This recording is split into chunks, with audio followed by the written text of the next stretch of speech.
안녕하십니까. 뉴스데스크 강원입니다. 지난달 강릉에서 수천만 명이 투약 가능한 대규모 마약 밀반입이 적발됐습니다. 화물선에 은밀하게 실려 운반된 코카인의 순수 무게만 1.6톤이 넘어 국내에서 적발된 가장 큰 규모인데요. 마약 카르텔 조직의 사주를 받고 코카인을 운반하던 선원 4명이 구속돼 재판에 넘겨졌습니다. 이준호 기자가 취재했습니다. 강릉 옥계항에 정박한 3만 2천 톤급 화물선. 방수포에 담긴 물체가 크레인에 실려 옮겨집니다. 지난달 2일 이 배에서 발견된 마약인 코카인입니다. 가로 23cm, 세로 13cm 크기로 낮게 포장된 마약의 총 규모는 1.69톤. 포장지를 포함한 무게는 모두 1.98톤으로 약 2톤에 달하는데요. 5,700만 명이 동시에 투약할 수 있는 양입니다. 해경과 세관은 해당 마약이 배에 실린 최초 시점을 2월 8일로 추정합니다. 남아메리카 페루 주변 해상에서 은밀하게 운반된 걸로 파악됩니다. 이른바 닌자로 불리는 마약 카르텔 조직원들이 탄 보트에서 넘겨받은 겁니다. 당초 금속 원자재 운반이 목적인 이 선박은 우리나라를 포함한 동아시아 일대를 누비며 마약 운반 기회를 틈틈이 엿봤습니다.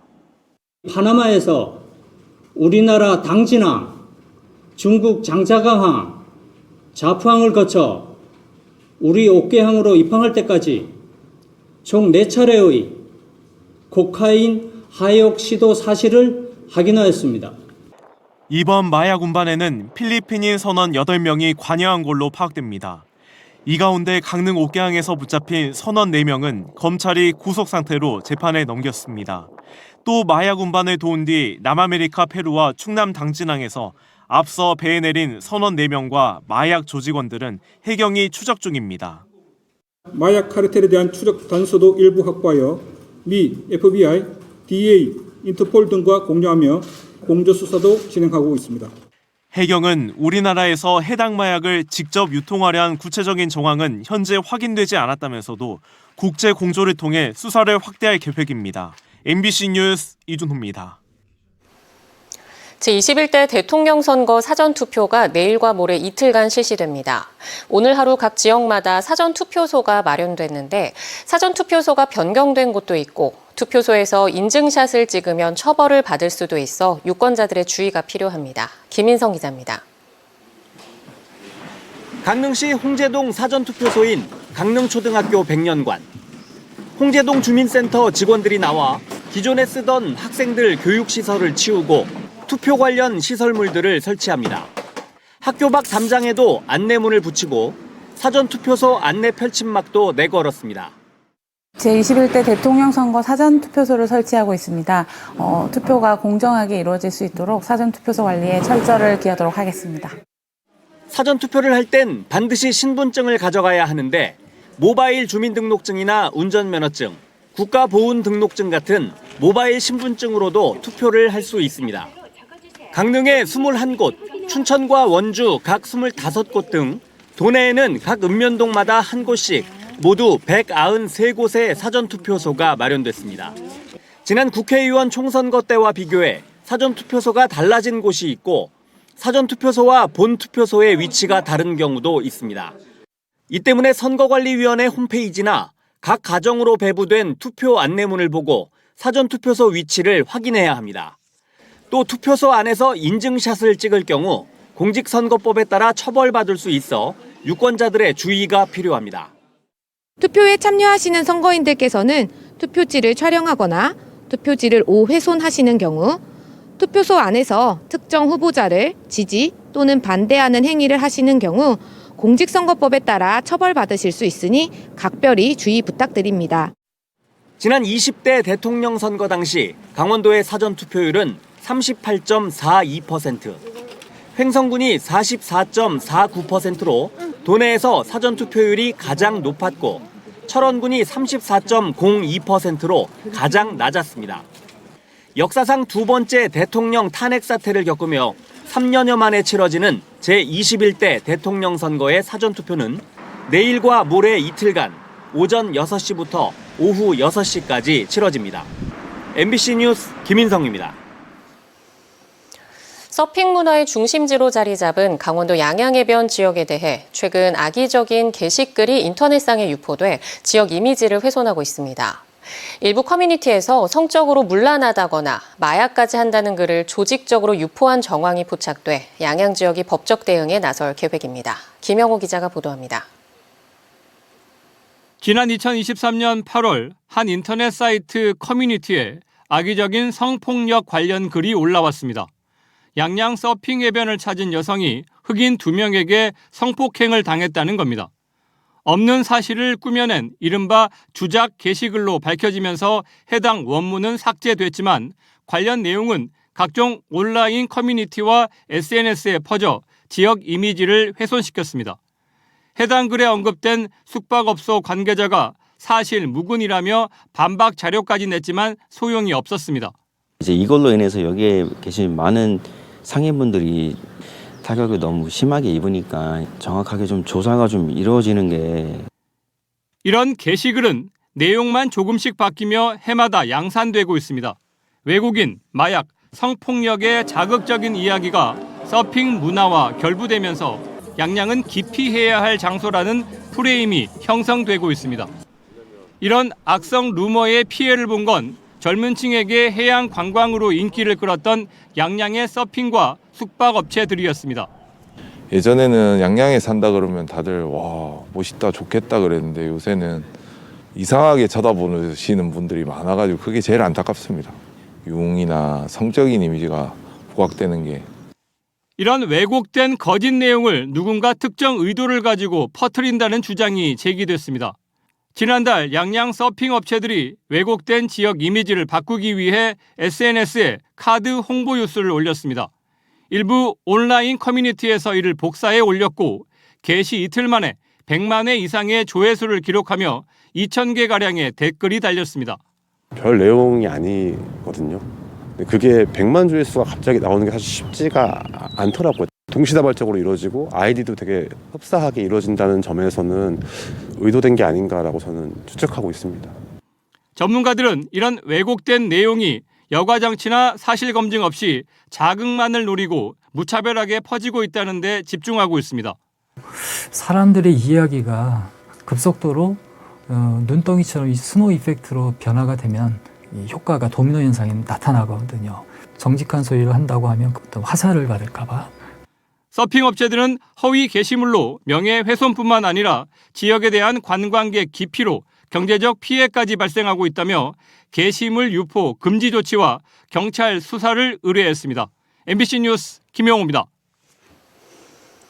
삼척 지역에는 시멘트 공장과 발전소가 가동하면서 다양한 마을 지원금이 주어지고 있습니다. 그런데 이를 두고 갈등이 불거져 주민들끼리 법정 다툼을 벌이면서 지역사회의 고민거리가 되고 있습니다. 조규환 기자입니다. 삼척시 근덕면 상맹방리입니다. 인근의 화력발전소와 석탄보두가 들어서면서 이 마을엔 2차례에 걸쳐 수십억 원의 지원금이 전달됐습니다. 마을 주민들은 지원금을 쓰기 위해 수년 전 현안대책위원회를 만들었습니다. 그런데 지난해 현안대책위원장 선출 과정에서 문제가 생겼습니다. 현안대책위원장은 투표 참여 주민의 과반을 득표해야 하는데 그렇지 못했던 것입니다. 결국 일부 주민이 직무집행정지 가처분 신청을 냈고 법원은 이를 받아들였습니다. 앞으로 현안대책위원장이 다시 선출될 것으로 보이는데 아직 불신이 모두 사라진 게 아닙니다. 기존에 있던 40억을 분배하는 과정에서도 순조롭지 않았고 누구는 주고 누구는 주지 않는 이런 이상한 그 배분 현상이 벌어졌고, 이에 대해 현안대책위원회 측은 법적 다툼을 멈추고 대표자를 다시 뽑겠다는 입장입니다. 또 일부 주민이 주장하는 지원금 횡령 등은 전혀 사실과 다르며 마을 정관 등에 따라 지원금은 투명하게 쓰고 있다고 해명했습니다. 다양한 개발 사업들로 인해 일부 마을에 기금이나 지원금이 주어지면서 이와 관련한 분쟁이 끊이지 않고 있습니다. 삼척시 노곡면엔 지난해 시멘트 회사가 인근의 새 광산을 개발하는 대가로 15억 원의 상생 지원금을 전달했습니다. 이곳에도 현안대책위원회가 꾸려져 광산과의 거리와 피해 정도를 따져 주민들에게 지원금을 나눠줬습니다. 그런데 일부 지원금이 잘못 지급되면서 현안대책위원회는 해당 주민을 상대로 소송을 제기했습니다. 현안대책위원회가 지원금 반납을 요청하자 해당 주민이 이를 거절했기 때문인데 1심 법원은 주민의 손을 들어줬습니다. 저보다 더한 사람도 받았어요. 받은 그런 사람도 많고 하니까 이게 형평성이 없어가지고 그래가 이번에 뭐 판사도 그래가 저희들 저쪽에서 한 걸 현안대책위에서 한 걸 기각한 것 같습니다. 이에 대해 현안대책위원회는 주민들의 형평성을 고려해 잘못을 바로잡기 위한 조치였다며 해당 소송에 대해 이미 항소했다고 밝혔습니다. 뿐만 아니라 몇몇 다른 마을에선 시멘트 주변 지원금을 둘러싼 불만이 쌓이면서 민심이 흉흉해지고 있어 걱정입니다. MBC 뉴스 조기환입니다. 2025 강릉 단오제 20살 단오 이틀째 행사가 강릉 남대천 행사장에서 이어지고 있습니다. 단오 체험촌 일대에서는 단오 세시풍속과 공예, 먹거리 등 체험이 이어지고 수리마당과 아리마당에서는 지역의 예술 동호인 무대 공연과 민속 공연이 종일 이어졌습니다. 읍면동 대항전으로 열리는 강릉 단오제 씨름 대회는 오늘부터 6월 1일까지 이어지고 투호 대회도 오늘 유치부 단체전 경기와 시상식이 열렸습니다. 유네스코 등재 20주년을 기념한 기획공연 단오 별곡도 조금 전 7시 30분 전수교육관 공연동에서 처음 시작됐습니다.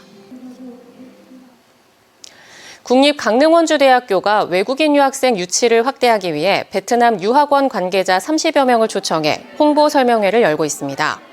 초청단은 한국어 수업교실과 기숙사, 스포츠센터, 도서관 등을 둘러보며 교육 환경을 점검했습니다. 강릉원주대는 지역 관광을 접목해 초청단의 동해안의 좋은 자연 환경도 홍보할 계획입니다. 강릉원주대는 지난달 베트남 하노이와 호찌민에서 현지 홍보 행사를 펼쳤습니다. 교육부의 비수도권 대학 지원 사업인 글로컬 대학 30 마지막 예비 지정에 도전한 강원도 내 4개 대학이 모두 탈락했습니다. 교육부가 글로컬 대학 예비 지정 대학 18곳을 발표한 가운데 가톨릭 관동대, 연세대 미래캠퍼스, 상지대, 한라대 등 지원한 4개의 대학 모두 탈락했습니다. 이 사업은 지역 대학 경쟁력을 높이기 위해 학교당 최대 1,000억 원을 지원하는 사업입니다. 강원도에서는 앞서 강원대, 강릉원주대, 통합대학, 한림대 등 2곳이 선정됐습니다. 강원도 교육청이 제주도 교사 사망 사고에 대한 후속 조치로 교육활동 보호 강화에 나섭니다. 학교와 교육지원청, 도교육청 3단계 민원 대응 체계를 강화해 학교는 교장, 교감, 행정실장이 민원 대응팀을 구성하고 교원이 직접 민원을 접수하지 않도록 창구를 일원화 합니다. 교육지원청 통합민원팀은 특이 민원을 전담해 현장 컨설팅, 교권보호위원회 접수 등을 수행하고 도교육청 민원지원팀은 장학관, 변호사, 상담사 등이 컨설팅과 법률자문, 형사고발 등 지원을 총괄합니다.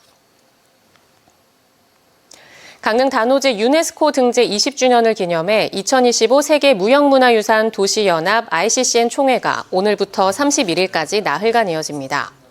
올해 총회에서는 무형유산, 세계인의 가치가 깃들다를 주제로 강릉을 포함한 8개 ICCN 회원이 현장을 찾고 세계 도시가 온라인으로 참여해 도시 간 전통문화의 미래와 지속가능한 연대 방안을 모색할 예정입니다. 이번 총회에는 강릉의 무형유산 보유단체와 보유자들이 참여해 지역의 문화 정체성을 세계와 함께 나누며 주제 발표와 이사회, 문화 탐방 등의 일정이 포함돼 있습니다. 강원뉴스 마칩니다. 시청해주신 여러분 고맙습니다.